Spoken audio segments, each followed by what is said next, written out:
Okay, we're going to get started. Board members.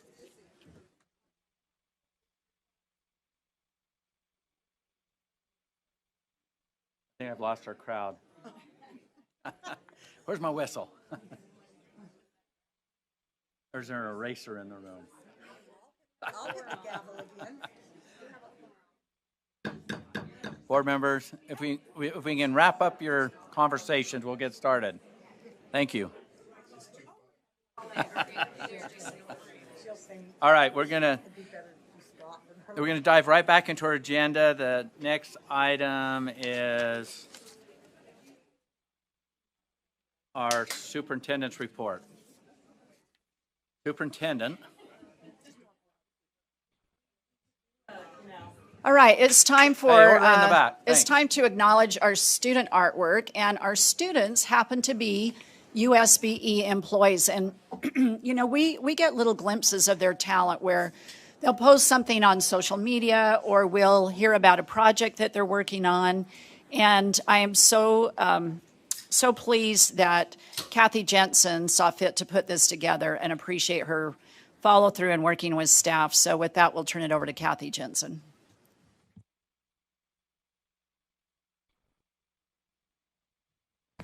Thank you. It was my pleasure to spend the last 6 weeks or so requesting artwork from staff and board members. In our fine arts standards, we have 4 strands. They are create, present for visual art, respond, and connect. In respond, students will perceive and analyze artistic work and process. They will interpret intent and meaning and apply criteria to evaluate artistic work and process. In connect, students will synthesize and relate knowledge from personal and collaborative experience to make and receive art.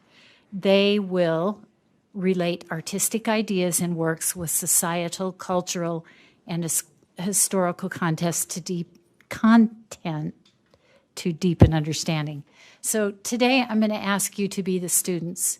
Will you respond and connect to the pieces of art that have been presented by staff members? And we'll start over here. We have Andrea Curtin in CTE. She has presented 4 pieces and a piece of jewelry. The 2D art that she does is very interesting with the textures in the paintings, the layering of the textures. Over here, we have Jared Wright, elementary math, with 2 pieces that are watercolor. The math department is overrepresented. Our secondary math specialist, also Lindsay Henderson, presented this beautiful piece of tatting. I will tell you on the connect side, this is meaningful to me. Tatting is part of my heritage, part of my grandmother's work, and something that is almost a lost art. Over on this wall, we have a beautiful piece. Please take the time to talk to Dr. Patty Norman about her piece and how her grandchildren connect and respond to her art and the way that she does that. She has another piece that I think she took to her office. We should bring it back out and put it up against the wall. And then the circular pieces are from Liz Bunker, who has 10 years experience as a secondary art teacher. She now works at USBE in our charter school department as a remediation specialist. So all of us can make meaning by responding and connecting. And the first one, the first strand in our fine arts standards is create. Are you willing to try? Are you willing to create? I shared this book before, The Dot. inside the front flat, it says, just make a mark and see where it takes you. The words of Vashti's teacher are a gentle invitation to self-expression. But Vashti can't draw. She's no artist. To prove her point, Vashti jabs at a blank sheet of paper, leaving an unremarkable, angry dot. There, she says, that one little dot marks the beginning of Vashti's journey of surprise and self-discovery. That one little dot marks the beginning. Here's my dot. I did it with colored pencil, watercolor pencils. Watercolor pencils, you add water, and it looks like watercolor. This is another one that was done by somebody on our art team. I have watercolor pencils, watercolor paper, watercolor brushes. You just put the pencil on the paper, and then you put water on it. I hope you'll all take the time today to make your dot, make your mark, and hang it at the back. Thank you. Oh, now the pressure's on.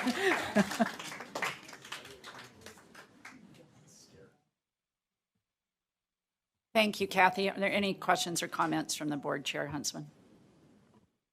Okay. With that, I think we're moving to Michelle Watts with our new employees.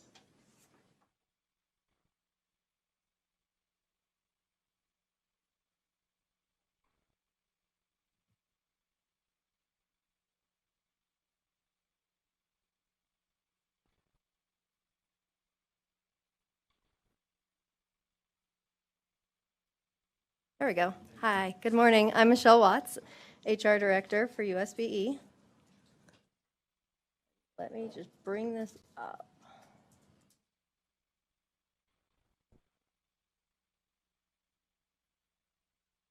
We have 19 new employees that have started since May that we'll be introducing today.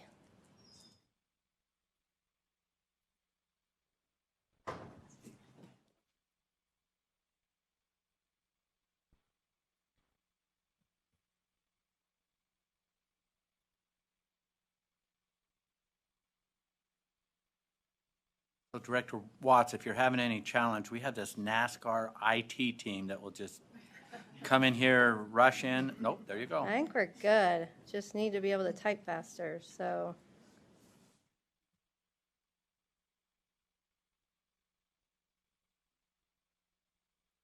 We'll go through this. Okay. Denise Madigan, Early Literacy Coach of Coaches from Layton, Utah, previously worked at the Davis School District. Mike Kersey, Internal Auditor from California and previously worked at Brown & Brown as a Benefits Analyst. Yes. There we go. Thank you, Superintendent. Gregory Fern, Education Specialist from Washington, previously worked in the Canyon School District. Herong Wu, Research Consultant 2 from China, previously worked in at Park City High School as a Mandarin Chinese teacher. Monica Lewis, Educational Benefit Review Specialist from Helper, Utah, previously worked at Wasatch School District as a Special Education Specialist. Milo Mon, Secondary Science Specialist from Riverton, Utah, previously worked at Canyon School District as an instructional coach. Quinn Kellis, Coordinator, Technology Supported Learning from Arizona and previously worked at Dysart School District as a superintendent. Stephanie Ensign, Child Nutrition Program Specialist from Lehigh, Utah, previously worked as an Early Learning Essentials as a Nutrition Services Coordinator. Lori Anderson, Early Literacy Teacher Prep Specialist from Kaysville, Utah, previously worked at Davis School District as a Literacy and Instructional Coach. Don Betty, Educator Licensing Specialist from Salt Lake City, previously worked at the Urban Indian Center of Salt Lake City, Grants and Development Manager. Amy Siegel, Acadience Assessment Specialist from South California and previously worked at Davis School District as an assessment supervisor. James Martin, School Improvement Education Specialist from Salt Lake City. Previous work, multiple districts, and was a principal at the elementary level. Camilla Capella from the, works in the Apple program as a program specialist from Sandy, Utah. Previously worked at Athlos Academy as a second grade teacher. Davina Santoff, Library Media Specialist from Logan, Utah. Previously worked at Granite School District as a district library tech coach. Sydney Hansen, Child Nutrition Program Specialist from California. Previously worked at Community Medical Centers as a WIC registered dietitian. Kira Bennett, Compliance Specialist for the School Children's Trust from Spokane, Washington. Previously worked at Cook Elementary as a graduate student teacher. And that is it. Thank you, Michelle. We want to welcome our new employees. Excuse me. We are always so lucky and have great gratitude for our ability to recruit and hire wonderful individuals that add to the awesome team we have at USBE. Summer's sort of this time of fluctuation in our office as people expertly acquire and come after our awesome employees, and we're able to recruit and hire excellent employees. So welcome to Family USBE for all of those that we've added since May. So now I want to go to our Employees of the Month. Since we didn't have a board meeting in July, we're going to be honoring our July and August Employees of the Month. And first we'll start with Sean Perkins. I think Sean is with us virtually somewhere, so we'll wave at him here in a minute. Many of you may know Sean. He's been with the agency for a bit, but Sean is really seen as the linchpin for Data Gateway. So when you get on Data Gateway and you are able to access all that wonderful information, what you may not know is that information comes from 10 different servers. So all of that has to be migrated. So when you think about Cactus, and I'm going to give you a lot of acronyms, but I'm going to tell you what they stand for because I had to look it up. Where's Sean? Oh, there's Sean. There's the awesome Sean. Wave, Sean. Good to see you.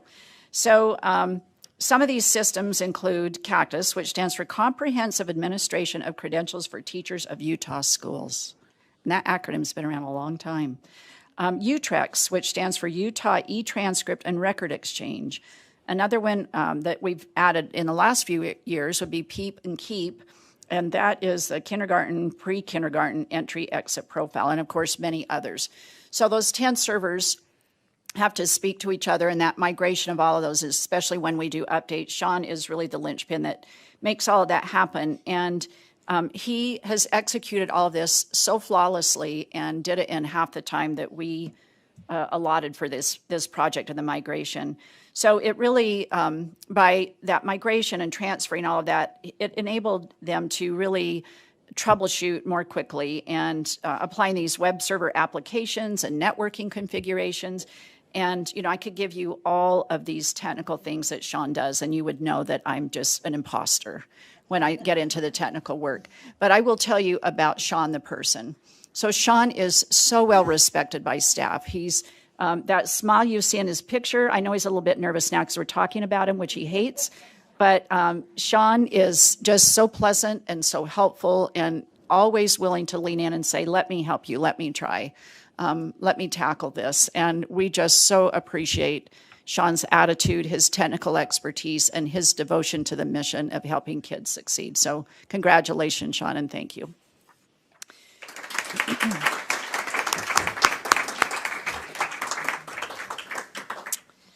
Our August Employee of the Month, many of you know and have seen as well, and this is Melissa Holt. Melissa has the best spelling of her name, so I'm sure that it's been misspelled her whole life, but it's M''Lissa.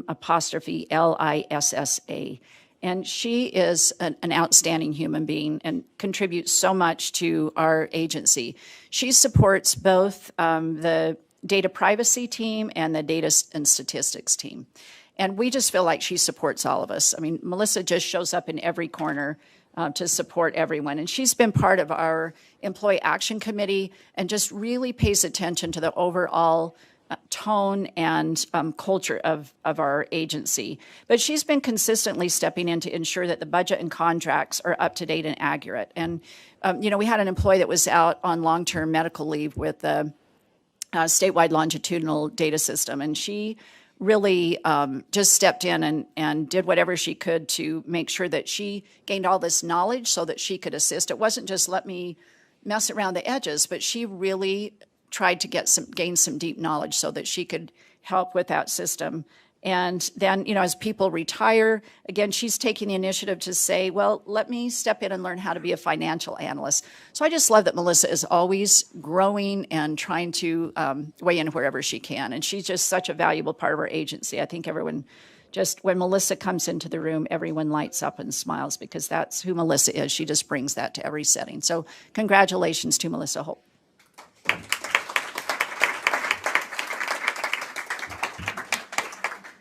And as you know, for those of you that aren't aware, they get big prizes. So they get a certificate suitable for framing. They get 8 hours of admin leave if they can find the time to take it, and a parking spot that we hold very near and dear. And if anybody's in that spot, then Aunt Nasty comes after them, right, Sybil? That's right. So congratulations to our Employees of the Month. Now I have the distinct pleasure of talking about leadership. Can I get emotional? So I've had the opportunity this summer to, Carol, you started me when you got emotional earlier today because I haven't seen that out of you very often. So that kind of got to me. This summer I've been reflecting a lot on leadership. I've been reading books. I've been engaged with some amazing leadership leaders like John Maxwell. And just, reflecting on my own leadership, on school leadership, and what we can all do to improve. And when I think about leaders, I think about students in classrooms. I think about our teachers. I think about our parents. Everybody has a leadership role to play in our system. But I want to take time today to honor our school leaders and to have us think about school leadership and the role that it plays. I was talking to the principals and assistants who are going to be honored this morning earlier and saying that I kind of still have night sweats over August, when August comes and you're a school principal and you're thinking about how to prep families and kids and teachers. And it's a lot of work and you never stop thinking about that. You might take a nanosecond in July to go get an ice cream with your family or maybe go on a vacation, but you're always thinking about how to improve your school. And so school leaders matter a lot. I forgot one thing before we get to leadership. I need to give this staff shout out. This is really important. So let me rewind all of that. Talking about leadership, we have been working on, as you know, as a board, our internal controls, trying to be risk adverse, audit findings, and we've had a lot of federal funding come into our system. And so we have these single audits that come and they look at our federal funds, and we have those every year. And our LEAs, our schools, our districts and charters also have these same audits. And so we actually have had no single audit findings this year for USB or LEAs on our single audit funds. So that's our district, yeah. Yeah, I mean, it is really amazing. We went from having we had some and then we had a few, but to get to zero for all of our LEAs and for us as USBE, it's been pretty amazing. So Deputy Jones, do you want to come to a mic and just talk a little bit about that? I mean, I can read and muddle through, but I want you to emphasize the significance of that, if you would. Yeah, so thank you, Superintendent. Deputy Superintendent Scott Jones, Utah State Board of Education. So really the credit does, as the superintendent articulated, and as you all know, we had an influx of federal money, right, from ESSER, GEARS, ARP. So many, for the first time in the history of public education, a lot of LEAs were moved. It's a $750,000 threshold, right? So a lot of LEAs were elevated into that sphere, if you will, of single audits.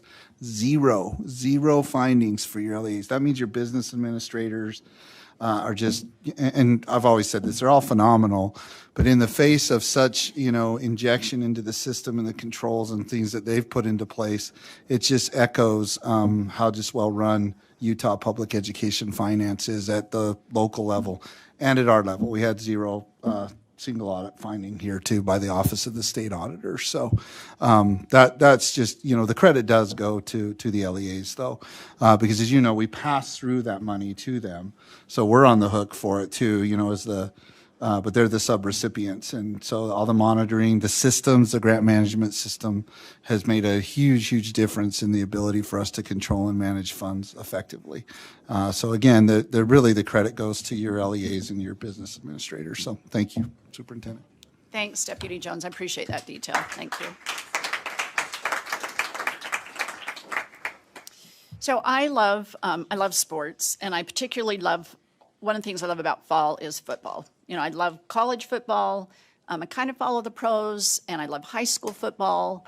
One of my claims to fame may be when I was a high school assistant, I wanted to run, well, actually I was a school counselor, and I wanted to run the chains on the side. I wanted to be right down there in the dirt and the sweat and the smell, and I was told I was a female and too small, and it was too dangerous for me. So I was never allowed to run the chains, which was probably okay because then I was able to really pay attention to the game and cheer on the sidelines while I'm watching kids and making sure that they're not getting in trouble. It's all right. I've gotten way past it. That's all right. However, one of the things that I am very interested in with football is, in any sport, is coaching and the role that the coach plays. And this summer, I was just a couple of weeks ago, I was with colleagues in New Mexico, and we were studying a Harvard case study on Pete Carroll. And if you watch Pete Carroll at all, he's bent over chewing gum as fast as he can go and really intense. And there was a famous game where he was in a Super Bowl, and it was right down to the wire. And he made a decision as the coach to let the clock run down. It was his play call, and then a pass at the last second that didn't take, and so they lost the game. And just kind of studying his reaction to that, and how when the team does well, it's all about the team, but when they don't, he takes the blame for it. And I was reflecting on that element of leadership and how our school leaders really do everything they can. Like Pete Carroll does, he's very much into the human part of football and trying to build the teams. He's learned from John Wooden and others that you really focus on individuals. And that's the work of our school leaders. They focus on the students and the teachers and the families. It's the humanness and the culture that they bring to the school setting. They set the tone. The school year is going to go off by the way that the tone is set from the top. And I really admire and appreciate that about our school leaders as the coaches for success to build leadership in their schools. So with that, we have the opportunity to support our Utah Associations for School Leaders as they recognize school leaders. And I want to talk just a little bit about this association for those of you that aren't aware. So we have the Utah Association for Elementary School Principals and the Utah Association of Secondary School Principals. And these two organizations have been a valuable part of my career. They do a great job of supporting our principals and assistants, our school leaders. And in many cases, I think we're getting better, but in many cases, they were kind of the only game in town to provide professional learning for administrators for a long time. But they, you can see their missions here, that it's about having a unified voice and an organization that supports the principals. They recognize, promote, and enhance leadership of their administrators. So I want to recognize our UAESP and UASSP leaders who are in the audience. Rhonda Brumley, if you'll stand, who is with our secondary school principals, and elementary, I think we've got David Burbage. Yeah, David's right there. Did I get that right? Oh, Pendergast. I don't know where sorry about that. I knew that, David. I apologize. You were looking around like, who is she talking about? Thank you, Mr. Pendergast. I knew better. So thank you for your leadership and your work and for bringing these great principals and assistants forward to us. So with that, we'll recognize the organization's leaders. So we'll first start with our Utah Principals of the Year. And I'm going to read a little bit about each three of these amazing individuals, although I'm questioning Doug Webb based on the way he teases his sister Susan. But I just found out today that they are siblings, and they act like siblings. I will just say that. And Doug, you were correct. When I mentioned something to Susan, she said the same things about you. So good sibling rivalry. So our principals of the year are Scott Jameson from Altaview Elementary. Scott has served for 25 years in education, and 18 of those have been as an administrator, all in Utah. In his 4 years as principal at Altaview Elementary, he's built a reputation as a relationship builder with the ability to actively listen, communicate empathically, and build consensus through deliberate engagement with all stakeholders. Mr. Jameson takes a facilitative leadership approach to leading PLCs, presenting problems to teachers, creating space for them to take ownership of the challenge, and providing resources necessary to implement a solution. He has introduced a variety of resources for students struggling with behavior, including a citizenship class, alternative to lunch detention, a wellness room, and calming corners. Congratulations, Mr. Jameson. We'll just hold all of our applause, and then we're going to have them come up and share a few words with you. Mindy Robinson is principal at Midvale Middle. Mindy oversees one of the most challenging middle schools in Utah, Midvale Middle, which is Midvale Middle School. She serves as an advocate for her entire school community. She holds students accountable and wants them to achieve at high levels, yet she fiercely fights to obtain resources that she knows her students need. And I clearly don't have my reading glasses, Mindy. I apologize for stumbling over those words. Congratulations to Mindy. And I've been at some of these schools and watched you in action, which is near and dear to my heart. Last but not least, we have Doug Webb, who's principal at Lehigh High School. Doug helped to carry Lehigh High School through a complete high school rebuild while navigating COVID and providing opportunities for all students. As if COVID wasn't hard enough, Doug. Working with a community to build connections and support, Doug helped to unify and lead a faculty, staff, and student body through difficult times.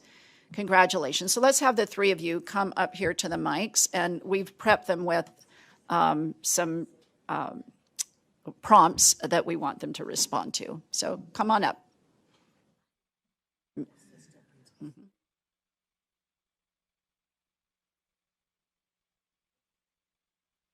Yeah, so if you'll repeat the school that you're principal of and where the district that it's located in, and then respond to the prompts that we send out to you ahead of time. Thanks. Go ahead, Scott, we'll hear from you. Push the speak button. There you go. Okay.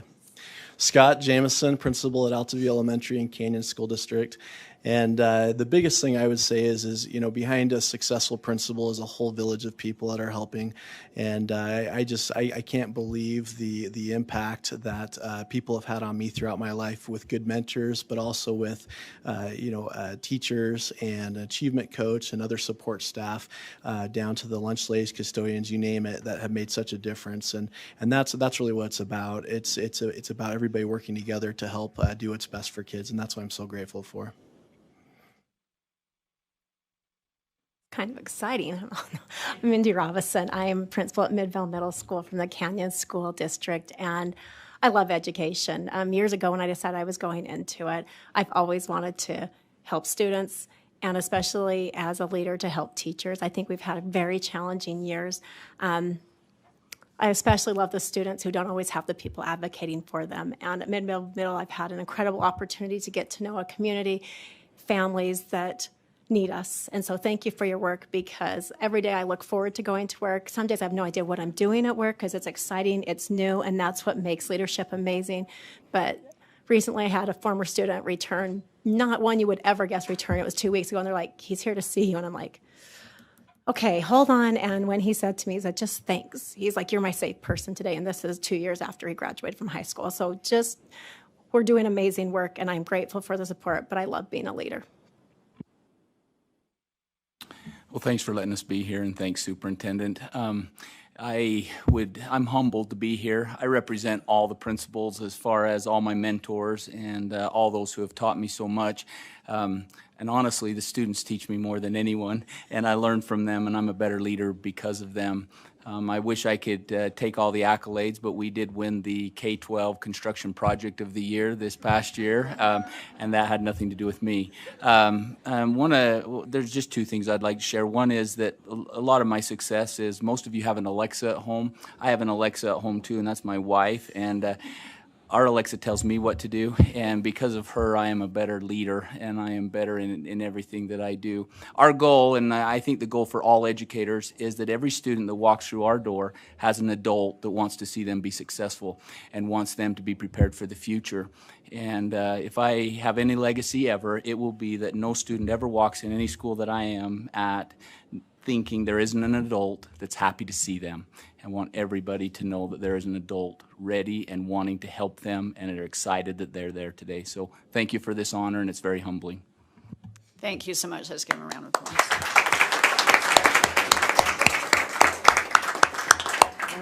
And I might add that, this is a week that many of our teachers are back, so we're pulling them away from their staffs to be here. So thank you. And I know that I think we had 2 spouses in the audience, or maybe any family members that belong to these great leaders. Go ahead and stand and be acknowledged, because it's a family career choice for sure.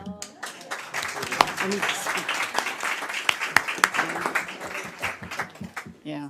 And then we'll go to the assistant principals, and then we'll give time for you all to, if you have questions or comments. Okay, so for our assistant principals, and again, we'll use the same format. I'll read a little bit about Mike and Christy. And Christy's online. She's doing about 5 things at once today and couldn't be with us. But so Mike, we'll have you come up. And then I think Christy, we have her tuned in, hopefully, somewhere. So Christy Wheeler is the assistant principal of the year at Centennial Elementary School in, I believe that's in Davis District. Christy has been serving as the assistant principal at Centennial Elementary for just under 4 years. She holds a master's degree in educational leadership and administration and a bachelor's degree in elementary ed and teaching. Mrs. Wheeler's colleagues look up to her because she always remembers that her students and coworkers come first, and she tries really hard to figure out what she can do to make a difference in their lives. Congratulations to Christy. Mike Felix is the assistant principal at Lake Mountain Middle. Mr. Felix believes the most important educational practice is to foster meaningful, positive student-educator relationships, which allows students to thrive. He believes true teacher collaboration can help educators identify best practices and make data-driven decisions to improve student learning and to help students gain confidence. Mr. Felix has implemented the flex schedule intervention systems at Willow Creek Middle School and Lake Mountain Middle, which reduced failing grades by more than 50% at both schools. The key to the intervention system is the enrichment component, where activities facilitate positive relationships and a sense of belonging. So congratulations to Christy and Mike. And Mike, we'll have you come up, and have your wife stand now, because she failed to stand earlier. So thank you. And Jerry, I don't know if we have Christy connected or not. If you can.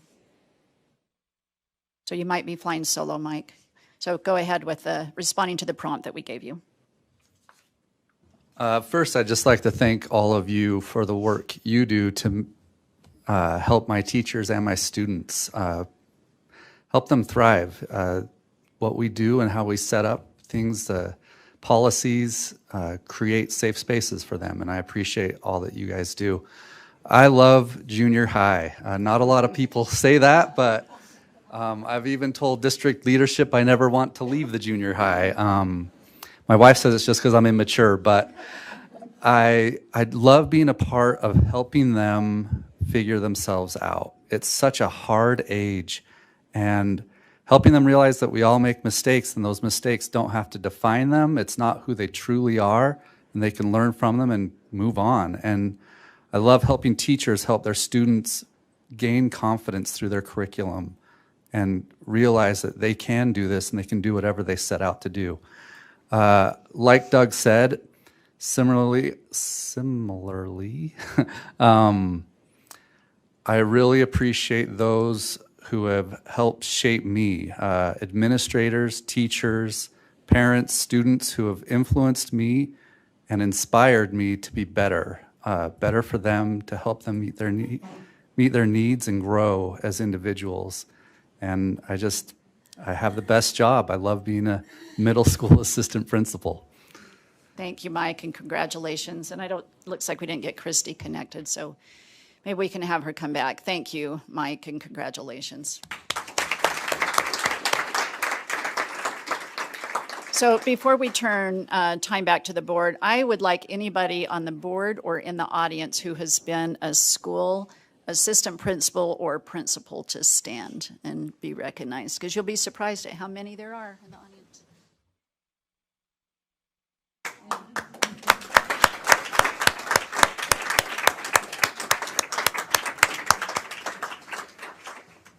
So we have an office full of people who have been in this role, and because of that, I think we have such fondness for our school leaders, and we know what a difference they make. I want to thank the board for prioritizing and focusing on school leadership. You all know how much it matters, and I'm grateful that we have school leaders as part of this board to help us be reflective, as well as our teachers, to help us be reflective and mindful of the real life and the daily tasks that our wonderful school leaders go through. So thank you all. So I'm sure, Chair Huntsman, I'll turn it back to you. It looks like we have some comments or questions.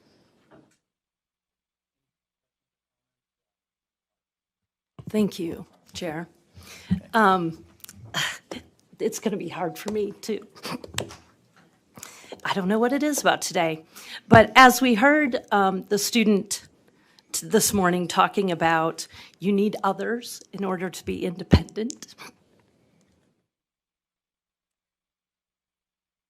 Mindy and Scott are my people, and they need to know that, because this is a very difficult job and it's a very difficult time.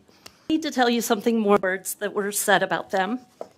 Scott wouldn't do his application for a Principal of the Year because he said he didn't have time, because students are his mission. And he didn't have time for that paperwork and that long application. So his colleagues and his parents did it for him. And here he is, because he deserves it. And what you need to know about Mindy, as a fellow middle school principal, we rely on each other daily. And she retooled her school, and it's so exciting to see. As soon as the portrait of a graduate kind of took shape and took hold, she has re-envisioned and revitalized that school in the image of a portrait of a graduate for some of our our students that need it the most and will benefit the most. It just is a fantastic day. Thank you.